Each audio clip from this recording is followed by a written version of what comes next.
ఉన్నటువంటి 6 కోట్ల రూపాయల బకాయి బిల్లుల్ని చెల్లించాలని, వేతనాలను చెల్లించాలని, వారికి రావాల్సినటువంటి ఇన్సూరెన్స్, పిఎఫ్, ఈఎస్ఐ సౌకర్యాల్ని కల్పించాలని తదితర డిమాండ్లతో ఈరోజు నుంచి నిరాహార దీక్షలకు పూనుకోవడం జరిగింది.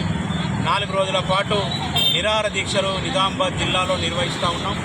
దాదాపు 6 నెలల కాలంగా జిల్లా అధికార యంత్రాంగానికి, అదే రకంగా రాష్ట్ర ప్రభుత్వానికి అనేక సందర్భాల్లో విన్నపాలు ఇచ్చుకోవడం జరిగింది. వాళ్ళకు రావాల్సినటువంటి బకాయి బిల్లులు చెల్లిస్తే మధ్యాహ్న భోజన కార్మికులు, విద్యార్థులకు నాణ్యమైనటువంటి భోజనాన్ని సంతోషంగా పెట్టేటటువంటి అవకాశం ఉంటుంది, గుడ్లు పెట్టేటటువంటి అవకాశం ఉంటుంది. దాదాపు 6 నెలల పాటు వాటిని చెల్లించకుండా ఉంటాయి.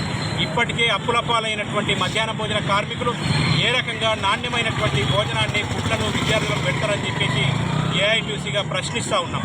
కాబట్టి వాళ్లకు ఇవ్వాల్సినటువంటి బిల్లులు ఇవ్వకుండా, బకాయిలు ఇవ్వకుండా నిర్లక్ష్యం చేస్తూ నిజామాబాద్ జిల్లాకు వచ్చినటువంటి బడ్జెట్ను ఇవాళ జిల్లా అధికార యంత్రాంగం నిర్లక్ష్యం వల్ల అది మళ్ళీ రిపీట్గా గవర్నమెంట్ పోవటం అనేది జరిగింది. కాబట్టి అధికార యంత్రాంగంలో నిర్లక్ష్యం పెట్టుకొని ఇవాళ కార్మికులకు బిల్లులు చెల్లించకుండా మీరు మాత్రం నాణ్యమైనటువంటి భోజనం పెట్టాలని ఒత్తిడి తీసుకొస్తూ, మీరు పెడితే పెట్టండి, లేకుంటే వెళ్ళిపోండి అనే పద్ధతుల్లో కార్మికుల మీద అధికార యంత్రాంగం, హెచ్ఎంలు వాళ్ళ ఒత్తిడి తీసుకొస్తూ ఉన్నారు. ఇది సరైనటువంటి పద్ధతి కాదు.